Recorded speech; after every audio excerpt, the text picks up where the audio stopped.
This is Quakecast 56.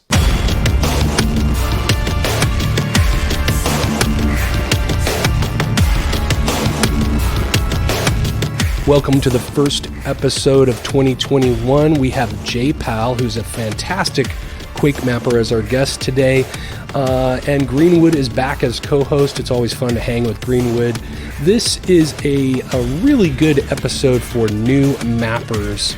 Jpal is an experienced mapper who just has started releasing maps recently, but he's been mapping for a long time. So he's got a good eye, a lot of great maps. We're going to talk about everything, so there's no reason for me to blather on. Here is Jpal.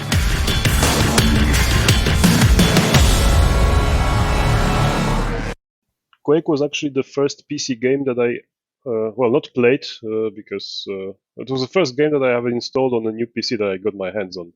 My first PC, I think it was a Pentium 100 or something like that. Really crappy machine even for that day's standards. But the shareware version of Quake was the first thing that I got my hands on. First thing I installed on the PC, and well, that was it basically. No, that you didn't. That's a good way to start, right? Yeah, it's the best. I think I played it before that.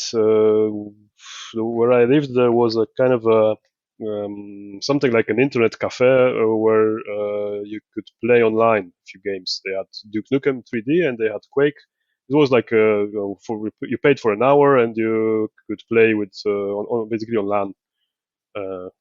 Something like that. So this was the first time I actually played Quake, but I never till then I didn't have a chance to play it on my own machine. So when I got my hands on it, I started playing. It was running in a very low resolution by that time. It was really painful to play. And after a while, I got a slightly better machine, and then also I was able to grab an internet connection at home. Finally, it was around 1998 or something like that. Old times. And then finally, I was able to.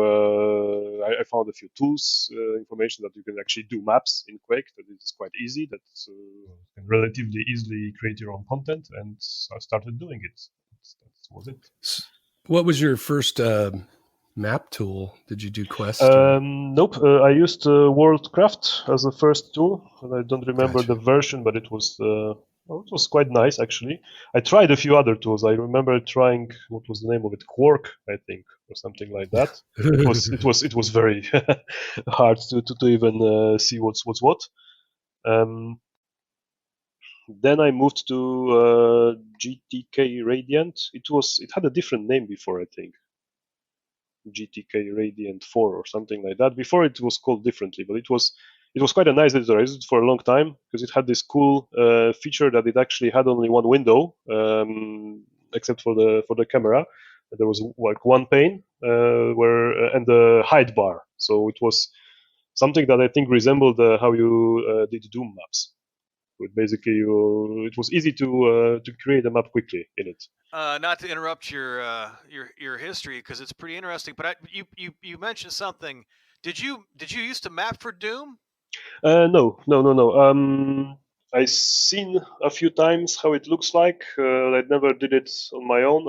Actually, by the time Doom was really popular, I still was not a PC player. Basically, I had a Commodore 64 at that time, a really old piece of hardware.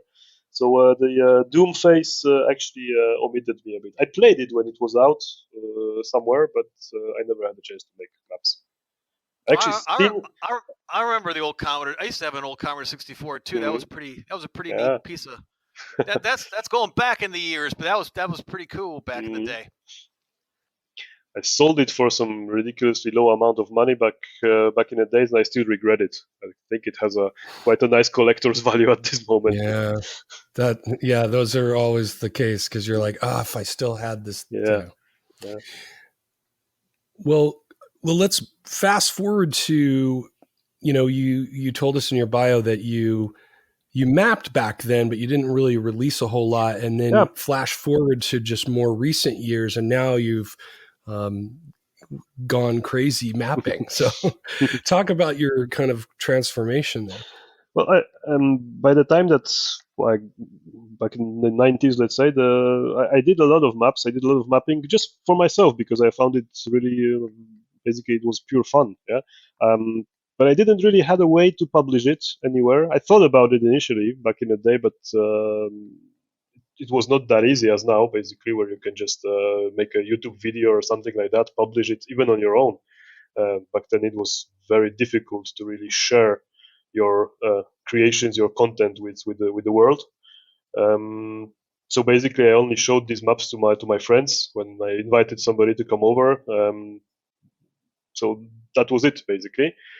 And when the time was going by and the Quake was gradually becoming more and more obsolete, actually, I did the one map for Quake 3 even at that point. But then I kind of lost interest in it.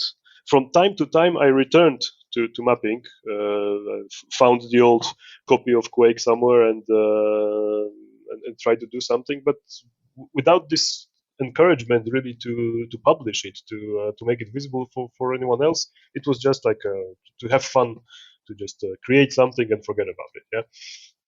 And actually, in 2020, when I again found some older copies of what I had back there and started to do mapping again, I discovered that the whole thing around Quake changed a lot since the years. The new editors, the new engines for Quake that it ran on pretty much everything now and was looking great. I seen what can be done in arcane dimensions. I thought that, well, this is still Quake. I'm gonna try to do a map. Yeah. Then when I did it, I found out, thanks to the tutorials that you did, dumptruck. So that's pretty much you're doing. And I found this Discord community. Greenwood helps me a lot with publishing the first map, telling me how to do it, where to do it, how to do it efficiently. And then it started. So finally, I got this incentive to basically to keep doing them, because when you don't have this that's at least what I think. When you don't have this this reward basically at the end that people are playing this, that people are really enjoying this, then you don't have really a point to do these maps. Yeah, that's at least what I feel. That's why I always basically I tried to do some map. I sometimes even finished it and just shelved it, and that was it. Yeah, just for myself. Yeah. But now that I see people are enjoying it, it's a whole different story. Yeah, I remember seeing. I think what you did is you posted a video on YouTube of one of your trench broom. Mm-hmm. Something like that. Yeah, I think I started with a simple YouTube video, something I did, and then I just dropped a comment on the Discord that I have a map and I don't really know what to do with it. So if somebody can help me, it would be great. Yeah, something like that.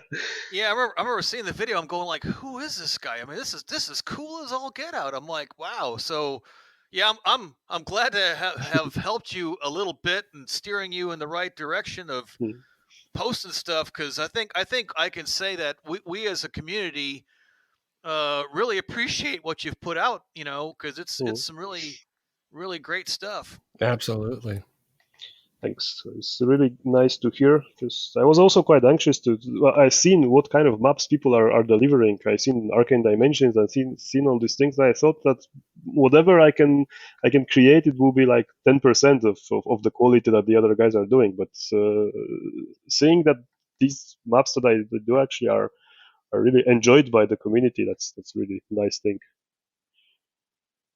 I was going to say, Greenwood reached out to me early on. I think you had released your second map on Funk, and he said, "Have you played any Jpal's maps?" And I said, "No, I've seen them posted, but I haven't had time," and blah blah blah blah blah, all that. And but I will say, it's not like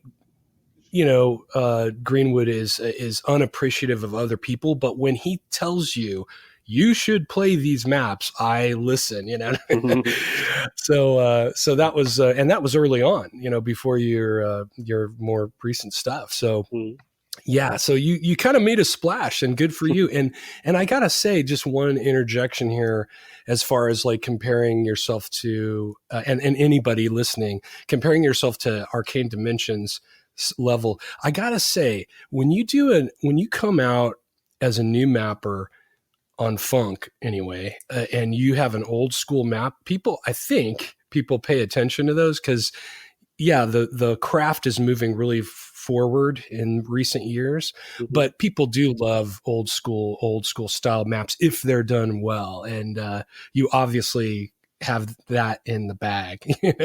That's not a problem for you. Probably that's because I have actually never published any maps till 2020. So all these that I did were quite old school by default. Yeah. So Right. I didn't have anything to compare with. I didn't see these new creations that people are doing for a long time. So I thought that, well, this is how you do a map. So it has to resemble a need map, basically. So for it to be good. Yeah. That is apparently something that people are looking for. Yeah, well, definitely. I mean, I think it was 2 years ago when, and now I'm going to blank on the name. Old school map that was really spectacular. Someone in the community came back. I'm trying to think of it right now. Oh, you're talking about with the big quake in the middle, in the beginning, the quake. Yeah, you're talking about now you're making me blank out. I know. I'm sorry. He used to go by Apollo. Yeah. And when I'll insert the map name right here. When that map came out, it made a huge splash, and it's very old school. I mean, it was just really well done. So I think people listen. I like old school maps, to be honest with you. I look at Arcane Dimensions. I'm like, well, I'm never Grim Outpost. Grim Outpost, correct? Yeah, it was great. Yeah, Andrew Smith. That's right. Yeah. Right. It's funny too. Greenwood, just as an aside, that particular playthrough on Greenwood Scoops has way more views than other ones. I don't know why. I think people shared it on Twitter or something. I've been hyping you for quite a while, man. You made your early stuff really impressed me. I was like, wow, this is a lot like some good classic maps, and it's really been interesting to see how you've progressed. Picking up some of the new style stuff and some of the mod. You've been doing a lot of stuff with Progs or Progs Dump now. You seem to really like that mod. Yeah, because I tried to do one map with Arcane Dimensions, and it was really overwhelming. I thought there's so much possibility there that you really don't know what to put, and I'm always afraid that I will overdo stuff when I do a map. Yeah, that will be too much. Basically, you're tempted to put all these fancy things into the map, like colored lightning, like all these things basically that you can use, and at some point it's basically too much. Yeah. So what I liked about the classic vanilla mapping, let's call it this way, was basically that it was not giving you too much options. You had to stick to an old school Quake style, but it was tedious basically.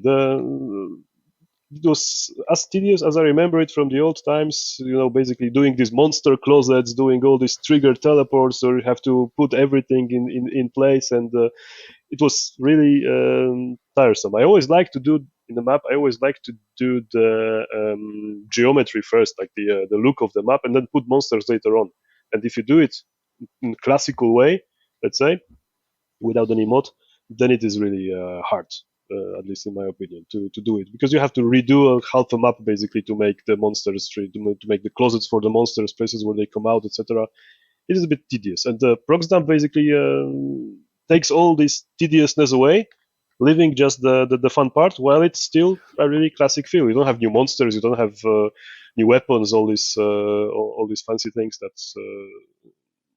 that are tempting you to put them in a map, and basically in the end you'll end up. Greenwood, you remember I think we spoke about a map like that. That was like all of the colored lights. It was quite a lot of these. It looked like a disco. I think we spoke about it at some point. I forgot which one exactly, and it's probably good we don't remember exactly. But yeah, there was one map. I think I remember. I actually played the map, and I removed the lit file. Yeah, and exactly.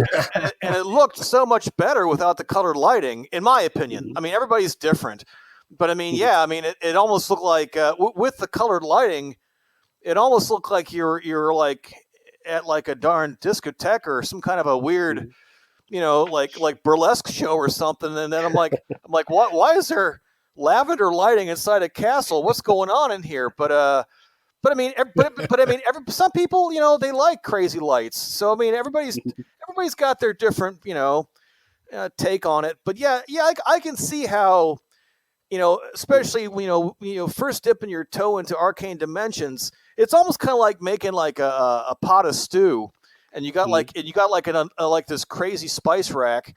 You don't want to put all the spices in your stew because it's gonna taste terrible. Maybe just like 2 or 3 spices. You know what I mean? So I can see how if you got a lot of options available, it can be a little bit overwhelming at times. Exactly. But yeah, I mean, just having progs dump for just triggered spawning, and also for some dormant triggers is just it just makes things a heck of a lot easier. Like you were saying. Now you guys, just to interject, that you guys use it on EOE. And you collaborated on that, and I don't want to cut you off, but if you had something else to say, but do you want to talk about your collaboration, like working together? Yeah, we could do that. Yep. I mean, EOE was kind of like an unofficial 6th episode, kind of like picking up where Dimensions of the Past left off, in theory. And what I wanted to do, and what I did is I reached out to mappers that I knew in the community that I thought would be pretty would be interested in contributing to the project. And I thought to myself, because I wanted to keep things fairly vanilla, and I thought like, whoa, who could be better than Jpal to like do a map? And so I reached out to him, and then Jpal was like, yeah, sounds cool. Yep, that was a very interesting thing for me. I never did a map basically in a project mode. Most interesting part was that it had a deadline. First time I was supposed to do a map that was basically time limited. So not only time limited, we had this limitation of a number of monsters and the size of the map, plus the placement of particular items that you had to have a specific item in your map, specific weapon. So all these limitations, but this was something really new to me, and it was very exciting. And also seeing how the others are doing, that you could compare the other efforts to your effort, and do a playtesting also of all these maps. That was really a nice experience. I think in the end we did quite nice with the OE. Oh yeah, just slightly. It was a great pack. It was a great pack. Yeah, I think it turned out pretty good. It's. I mean, of course, you have hiccups here and there along the way, and but yeah, I think it was. I mean, it was definitely for me anyway, a huge learning experience, and working with others. Doing a collaboration. I mean, there's always challenges, but there's always a lot of benefits. You can learn a lot of techniques, and just a lot of things in general, like how your map's going to pick up after one previous, or and how it leads into the next map, and like you said, with the weapon progression, you got. But yeah, there was some distinct limitations, like I wanted to keep the maps at like 100 critters or less. Of course, the final map, because you have a boss battle, things are going to get a bit jump up a bit more.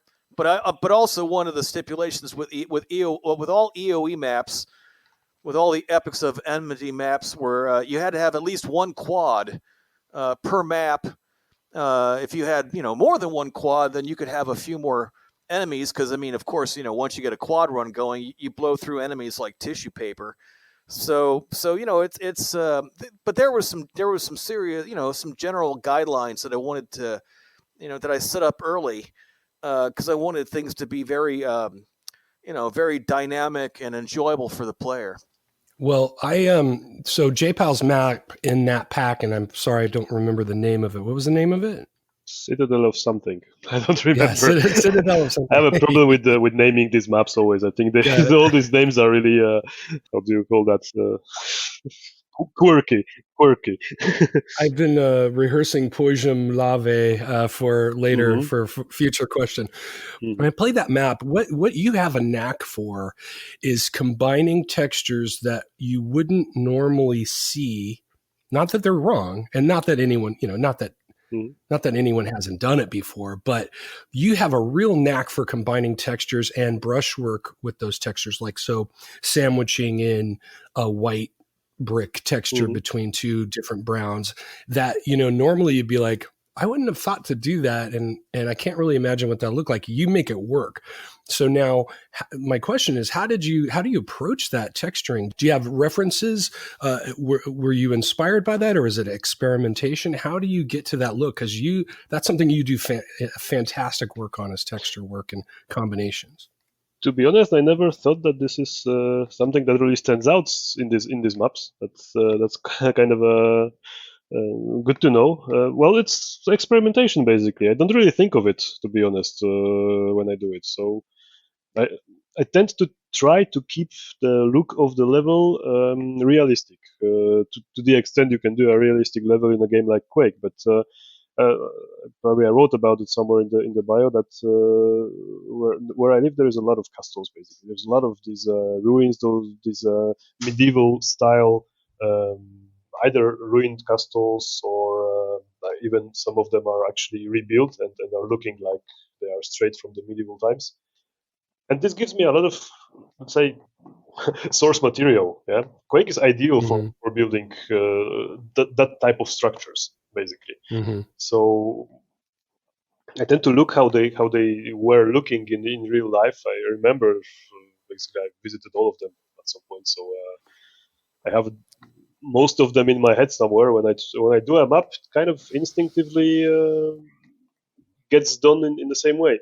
I always try to make these textures, this leveling, to look realistic. Basically, if there is, for example, a brick, it has to end with some kind of a cap on it, like it's normally done. When you have a wall, you have to finish it off with something. When you have a straight wall, it usually does have some kind of trimming in it. Yeah, it's usually like a decorative strip or something. So I tend to use it basically in a map. So. But I never really think of it. Normally, when I start a map, I do a couple of rooms, like something like a template, like a couple of basic rooms. I then delete them afterwards, just to see how they will look like. Yeah, what kind of combination of the textures work. I usually try to put some contrast. Like if I have really dark walls, then you need to put something like a light strip of a lighter material in it, or something like that. So it has this contrast. Yeah, it was you had on your bio, I guess, where you live. There's quite a few castles. Yeah, this is the place where I live. It was in the medieval times. It was a border of Poland and the other countries around by that time.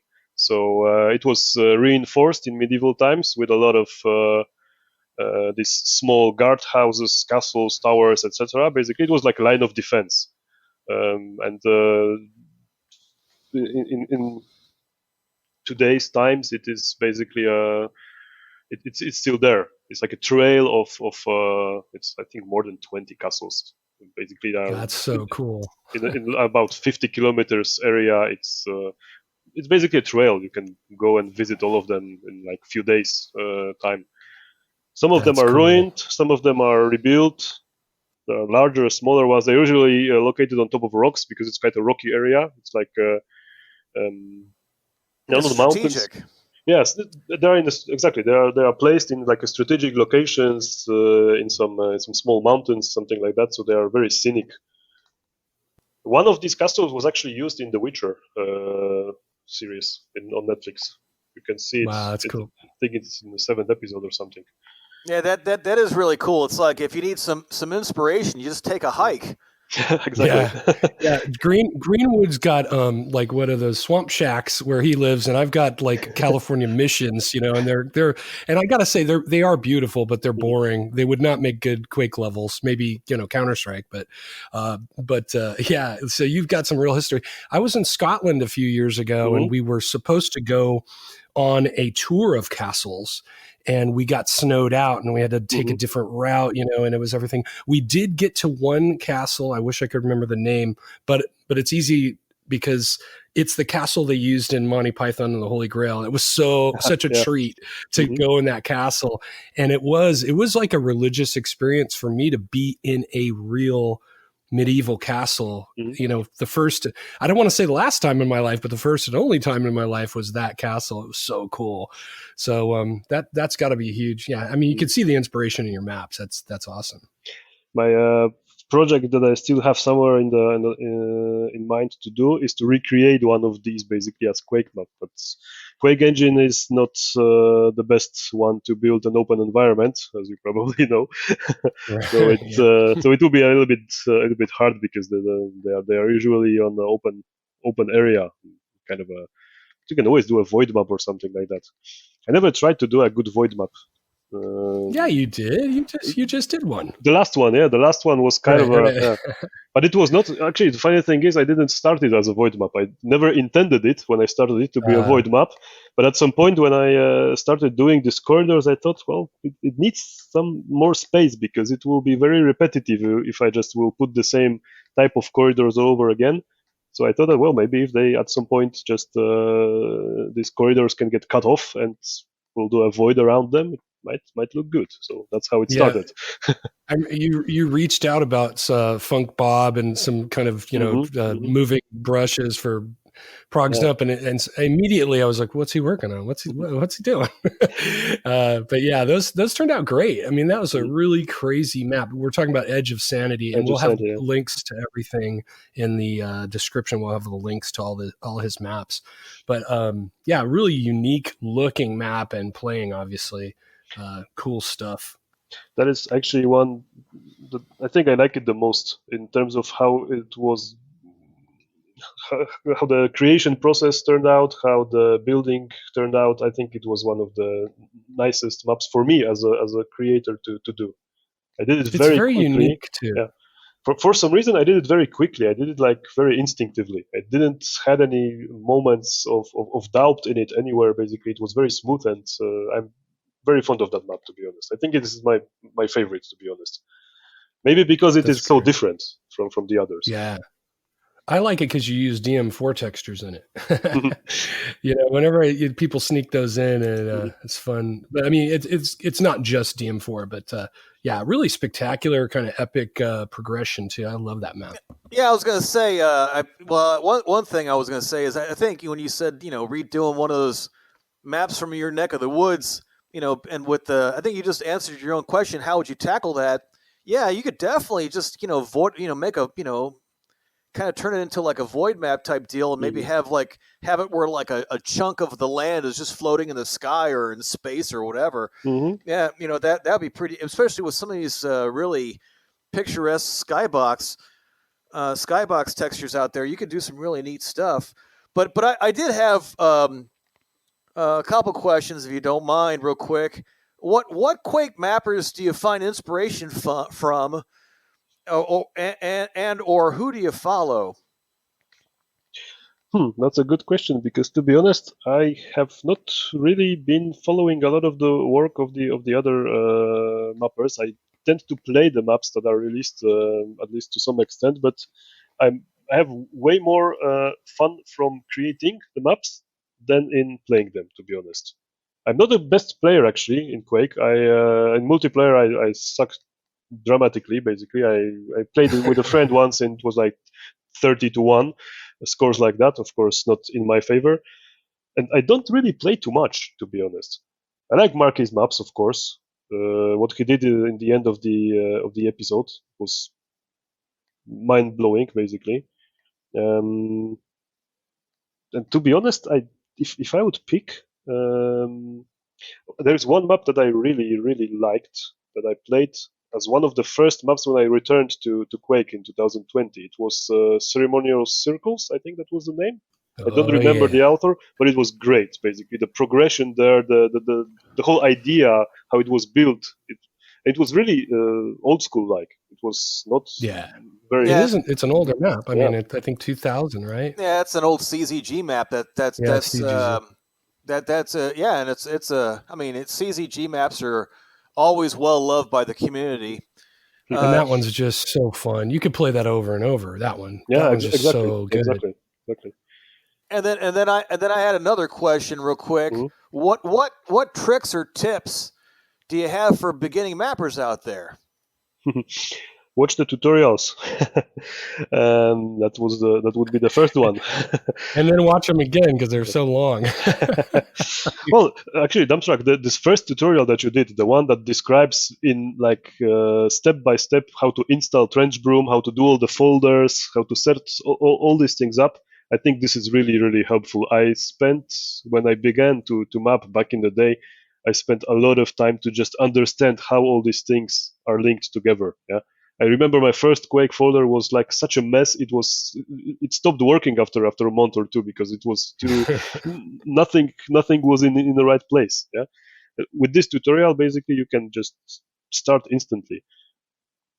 I think. Well, thank you. I mean, you can thank Eric W. and Sleepwalker for that because I brought them in and I said, hey, I shared the script or the outline of the script and what I had planned, and they're like, I don't think you should do a series of video. I think you should do this all in one. So I had to go back and kind of revamp it and figure out how I was going to do it. But it was obviously the right call because.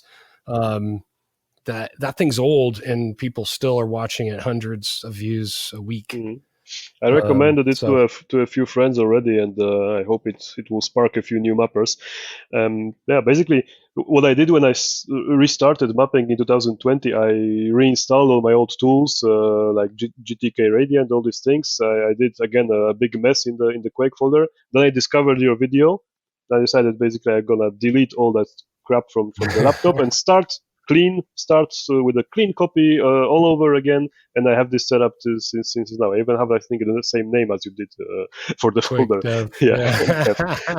That's awesome. I love hearing that.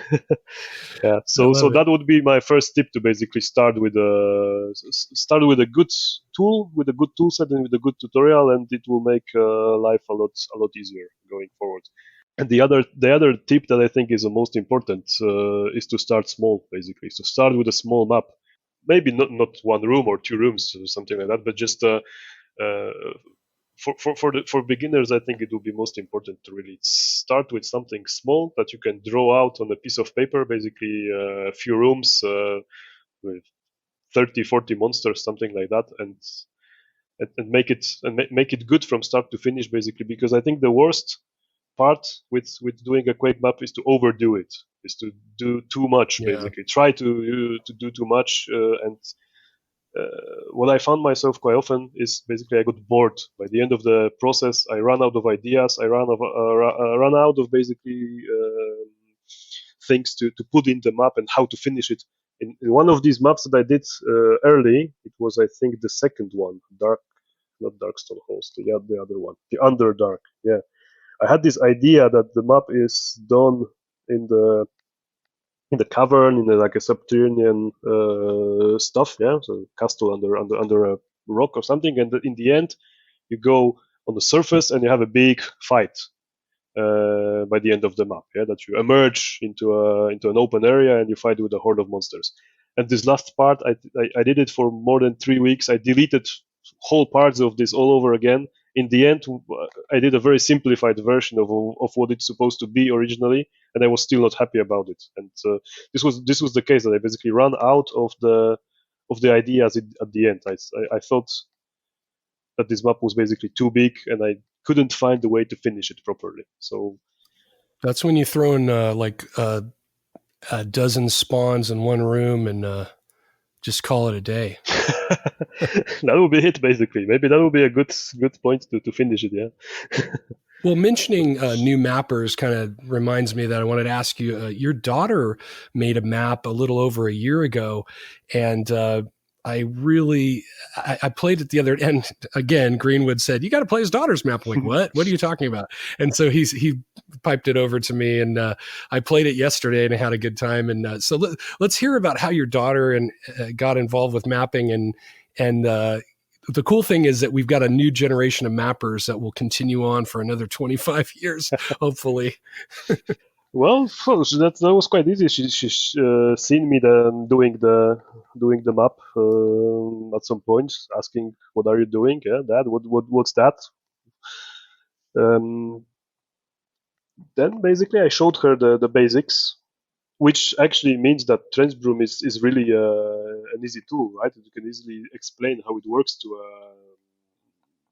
a young kid, and she grabbed it like instantly. Yeah? She got a hand of it very quickly. She started to create. I told her a few ground rules. Basically, you have to do a floor, you have to do walls, you have to do some kind of a ceiling. Yeah, so you can put like some fancy stuff in there. I didn't introduce her to putting monsters and all these things immediately, so she's not scared off or something like that. In the end, Right. she started putting it, but I told her she should not be playing that really. But you know how it works. But all of the geometry was actually hers. I told her how to do like to cut out portions of the wall to make a window or something like that. So she started doing it. It took her about a week, I think, to do it. Well, of course, I helped with the triggers, with doors, with all these things around, so that she could not really understand, right? Because it was too complex. But the whole geometry, the textures, the selection of textures was all her, basically. So she chose what the floor would be like, what the ceiling would be like. I just helped with a few details and with the mechanics, like how to set up a door, a trigger, or something like that. And That's pretty cool. That's pretty. I think that's pretty neat. You know, it's but I mean, I can imagine. You know, when your dad's working on a video game, that's got to be very attractive for a child. You know, it's like, whoa, Dad's doing a video game. I want to get involved too. Actually, she thought for a long time that actually Quake is not the game, but the editor. She told like she saw me working on the editor, and she said something like, "Oh, I can see you are playing Quake." Yeah, I tried to explain her, this is not the game. This is not the actual game. The game is later. This is the editing part. No, you are playing Quake. Yeah? So that's how she sees it basically. That the actual game is the map building. Yeah. Well, but she's not wrong. In Exactly. Dad's mind, Right. Trenchroom is the game. Exactly. To be honest, that's how I see it too. Because the actual Quake as a game, to me, it doesn't have that much appeal as the actual level creating part. Yeah, it's more fun than actual playing, in my opinion. Yeah, I've come around to it. And, you know, for the longest time, I said Quake 3 was my favorite game, but I haven't touched it in years. And I do enjoy playing Quake maps these days because I'm, you know, invested. Mm-hmm. But I'm right there with you. I enjoy content creation of any kind, really, honestly, more than playing games. I call myself a Quaker, not a gamer, but that's great. That, again, you know, like I said, it's like you're bringing up the next generation. My kids and I played a lot of Doom and Heretic and Hexen, even Hexen 2, and obviously Quake. And some of those co-op games are just like some of my most treasured memories. And I did, you know, they were pretty young, and I did take pause, and I was like, I don't know, should they be looking at this and seeing this? But, you know, I just try to explain, like, these are, you know, this is just math and polygons and rendering, and there's so much technology. I think there's more good than harm, and depending on the child, I think, too. You know, some kids can handle stuff and some kids can't. But those are some really cherished memories I have when they were little. But they sit in front of their computers all day now. So I kind of poison their brains a little bit. But no, I'm kidding. They're good guys.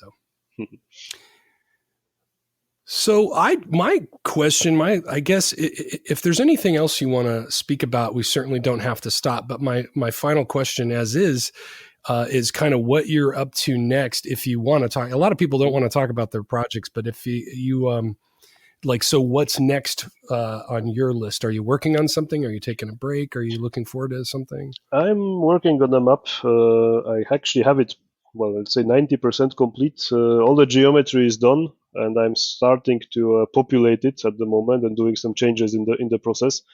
It is it is basically the case that I spoke before about, that it took me very long to finish it, to make it look good, and I think I think I overdid it. I wanted it to be small, but it actually grew to really big map. But well, I'm quite close to finishing it, so maybe in 2 weeks or something, it could be released for testing in December. And I didn't have really any time to do maps. It was quite a difficult month, a lot of work, and all Christmas stuff, etc. I didn't really do anything in Quake area. I'm restarting it now, so I hope this map will be done soon. That sounds pretty cool. What without giving away too much information, what kind of a theme do you got going on with that map? Originally, I wanted to do something similar to the levels from Dimension of the Past. I played it recently. I played the whole episode, and it was I found it very nice, especially the levels that resemble the E2 episodes. This castle-like, something between E2 and E4. I think the whole episode is like that. It's somewhere in between the episode 2 and episode 4, let's say, in terms of style, visual looks, and how it's done. So I wanted to do something like that, a really gloomy, like dungeon style map. It turned out, of course, way different. In the end, I put a lot of open areas there, but I tried to keep a pretty much consistent style. So it will be a castle, of course. One more. In the end, I think it will serve as quite a good continuation for the Brick Red map, because it's turned out quite similar. It's not, of course, in the terracotta style, because it will be too much, but in terms of the size and the actual how it is going to be progressed, it is something similar in scale and in the number of monsters. I think it will be something similar. So I even thought that it might be considered a continuation of Brick Red. Well, yeah, you jumped down in that pit at the end, right? Yeah. I thought about doing these two maps in a row at some point, and Brick Red was supposed to end in a way that it starts next map, but nice. It's not 1-to-1. With the new one, it is not really that consistent in terms of transitioning from one map to the other, but in terms of like style and overall look and feel, to me it seems like it's a continuation. So we'll see how it goes. I still have to finish it, and it is really taking too long. The next one I will be doing will be definitely shorter. We don't believe you. Yeah, you know, times I've heard that noise, and then next thing you know, Yeah. it's like 600 monsters. Yeah, exactly. Yeah, the next one I promise is going to be just a real quickie.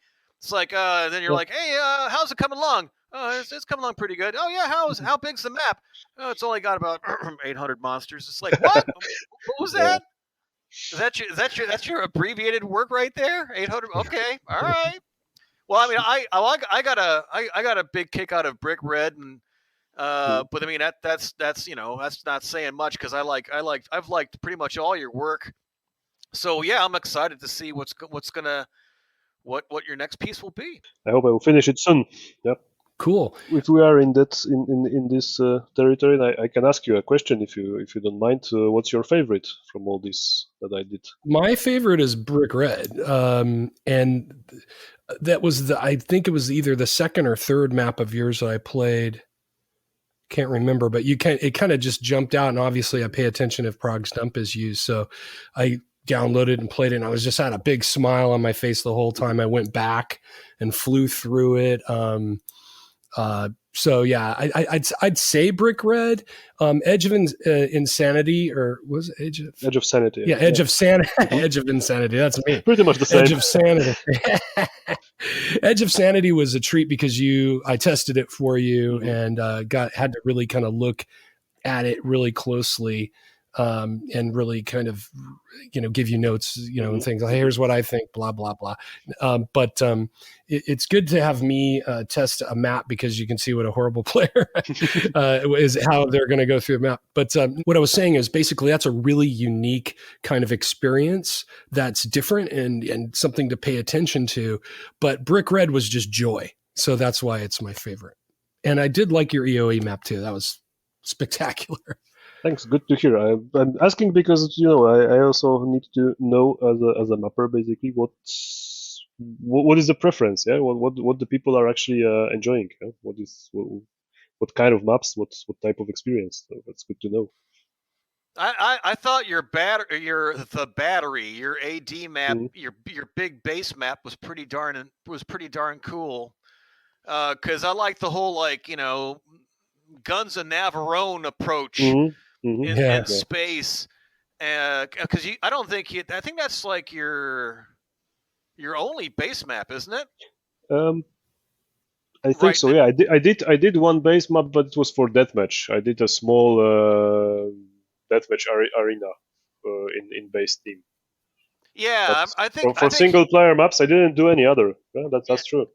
I think you mentioned before that you were going to maybe do like a single player version of that DM map, but and then you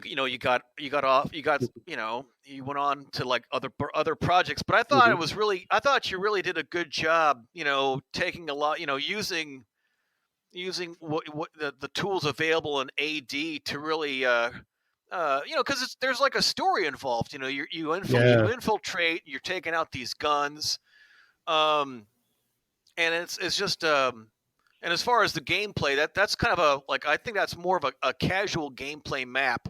I don't think anybody really has you can play that map leisurely. You know what I mean? It's more of like exploration and story than I gotcha ambush type deal. You know what I mean? So that's but yeah, it's I got quite a few favorites, but that one was pretty neat. Also, the Forgotten Fortress, I always thought was really cool because, and I think that's the one I might have suggested the dump truck as being, shades of like Grim Outpost, because you even have like the whole you have the entrance to the castle with the moat and the whole nine. Yeah, it turned out nice.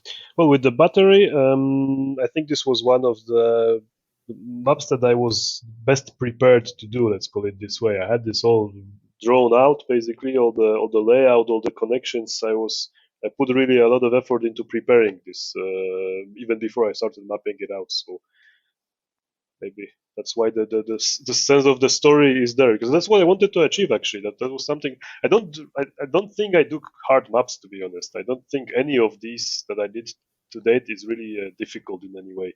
I have a friend who is testing these maps for me, and he's like a pro player. So basically, when I see how he basically plows through these maps on nightmare difficulty, I think to myself, Jesus, this will be like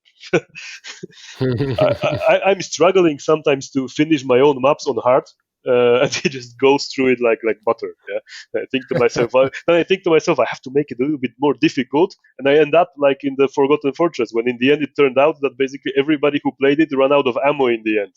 So that's because this friend of mine played it, and he thought that it's too easy. Basically, you just remove some ammo, make it harder. Okay, I'll do it, and that's how you end up. And then you put it right back in for normal people. Yeah, I was going to say, as far as the battery, that's a great example of what people call environmental storytelling. But you know what it reminded me of? It reminded me very much of Quake 2. It's like that was the idea, basically. That was the idea from the start. A lot of what I did in this map was really to try to evoke this Quake 2 feel. I think it even looks quite similar in the beginning, basically the entrance area where you go out to the first open area.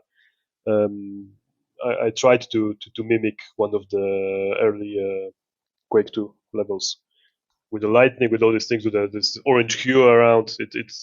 That was the idea basically. It sounds like this Edge of Sanity map was kind of like your Hotel California type map. You just kind of like whipped it out and banged it out without it just kind of happened and turned out well. Exactly. Yeah. I was to this moment. I'm really surprised how quick it was because I think I did it in like 2 weeks or something like that. Even maybe without the testing, but it was really smooth. I started to do it with a few prefabs. A few of these corridors basically they were like done in kind of a prefab way, so I could copy and paste them around in different angles, and it turned out really well. I was really surprised. It's probably because it has kind of a simple geometry. It's all really grid based. It's basically all these blocks are like 64 by 64. It's really blocky, and this makes it a lot easier to map it quicker, basically. That makes sense. I mean, I think I've had a couple maps where like because I went, I had to adhere to a specific style that I had to set up some prefabs, and then I noticed that when I started building it, I'm like, whoa, this is a lot easier this way. It's like I've been doing it the hard way for a long time. Yeah, I mean that makes sense, and also having like you said those blocked out areas helped out a lot when it came to scale. That's one thing I've noticed a lot of people that start mapping, they're like, oh, I noticed that, my rooms are huge. And, when you got these big, large auditorium size rooms in Quake, it doesn't really translate well to like good gameplay. Yeah, exactly. It's with the open areas in Quake. It's I think even the line of sight of the monsters is very limited. You can see them for like from very long distance, and they just stand out there and do nothing, and it's not. Yeah, I think it's 1024. I could be totally wrong, but I think it's in some cases it's 1024 as far as line of sight and aggroing. Yeah. I could be wrong, but it's something like that. It's very limiting. And then you got people that they come into the map and they're like, "Oh, this is really pretty," and they just start sniping people across the room. Yeah, scale is one of the hardest things to nail down for new mappers. I noticed what you were saying with big hallways and giant auditoriums and things. So how do you approach it? Like, how do you approach dealing with scale? I normally, when I start a new map, I create a single room or like a single corridor, something like that, kind of a prefab just to test the textures, to test how it will look like. And it also gives me kind of a idea of how big the environment will be. Yeah. So I usually delete all these things that I start with, then start from scratch with the actual map. But it gives already a sense of scale. And I tend to use on Trench Room. I think it's on under 5. Yeah, this grid that is 30. No, it's 16. Yeah, grid that is under 5. It's basically. I tend to scale things up to that grid, so I quite visually understand how big things are when using grid number 5. Yeah, so if not sure if you know what I mean. Yeah. No, yeah, it's grid 16 basically. You're building on 16, I think. So when I go into finer details, of course, then it changes. But then I get back to 5 and see how it translates on 5. And if I see that the grid becomes too small and all these things become too tiny to notice, then it's a sign that the scale is getting to be too big. Yeah. Usually, I have a problem with too big scale than too small. Gotcha. So usually I have to scale down rooms to make them look better. Well, Jpal, it's been a real pleasure. If anyone listening has not played some of these maps, you have to stop what you're doing today and go enjoy his work because they're really something special. So thank you for being on the show.